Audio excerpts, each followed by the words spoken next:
Kiranya Anda dapat menikmati kebaikan hati Tuhan dan hidup dalam ketenangan hati yang Ia limpahkan kepada Anda di dalam Kristus. Mari kita merenungkan di mana ada saya, di situ ada damai. Dari Matius 5 ayat yang ke-9, kita berdoa.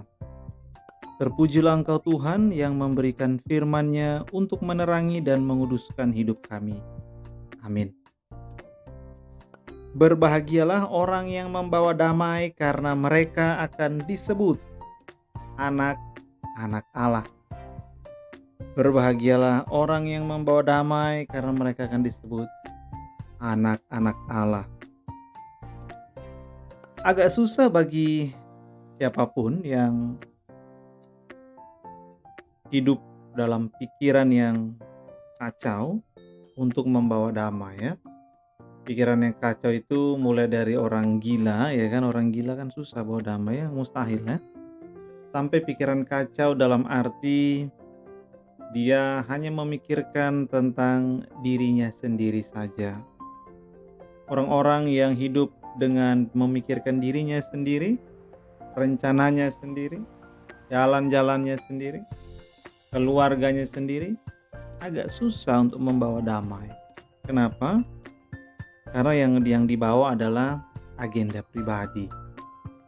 Ya, susah ya kan? Maka ketika ditanya atau kita baca pertanyaan judul ini, di mana ada saya, di situ ada damai. Itu kita perlu kenakan kepada masing-masing kita. Kenapa? Karena sebagai orang Kristen kita merasa kita ini adalah anak-anak Allah. Kita sudah diadopsi oleh Allah di dalam Kristus ketika kita percaya kepada Yesus ya kan? Tetapi kemudian kita bertanya apakah ketika ada saya di situ ada damai? Karena di mana ada anak-anak Allah mereka membawa damai kan?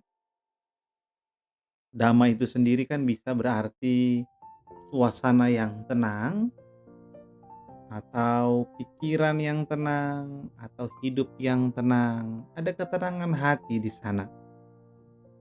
Ya, dalam dunia yang semakin lama semakin tidak tenang, dibutuhkan orang-orang yang menenangkan hati, menenangkan pikiran, menenangkan batin yang sedang galau ya kan?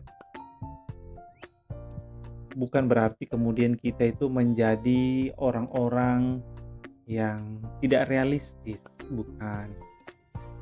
Orang-orang yang tidak realistis kan ya cuek-cuek aja nggak apa-apa lah, tenang-tenang aja lah, bukan itu. Karena anak-anak Allah yang membawa damai adalah mereka yang memahami bahwa situasi adalah nyata, tetapi Tuhan juga nyata. Sehingga meskipun situasinya kacau, Tuhan tidak kacau. Dan Tuhan lebih besar dari situasi. Sehingga mereka akan hidup dalam damai sambil mengusahakan situasi menjadi tidak kacau. Orang-orang yang membawa damai adalah orang-orang yang miskin di hadapan Allah. Kenapa? Karena hanya orang-orang yang miskin di hadapan Allah lah yang memahami bahwa kalau saya miskin secara rohani dan membutuhkan Tuhan, berarti orang lain juga sama. Ada kebutuhan yang dia lihat di sana. Kalau saya membutuhkan damai Tuhan, berarti orang lain juga membutuhkan damai Tuhan.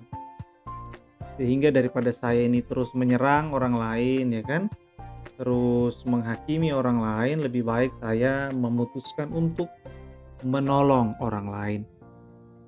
Lebih baik saya memutuskan untuk menjadi jawaban atas kebutuhan orang lain.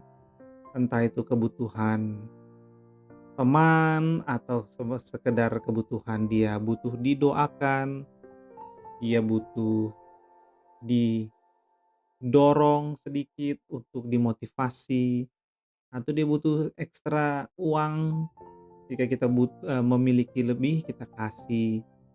Kita menjadi jawaban bagi sesama kita ketika kita menyadari bahwa ada banyak kebutuhan yang memang ada untuk dicukupkan, dan kebutuhan kan selalu ada, kebutuhan rohani, kebutuhan jasmani.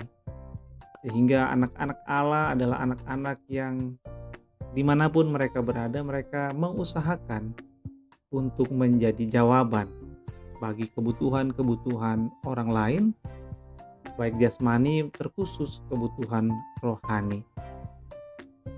Sehingga anak-anak Allah mereka membawa damai, kan? Bagi orang yang haus, maka segelas air akan menjadi damai baginya, akan tenang perutnya.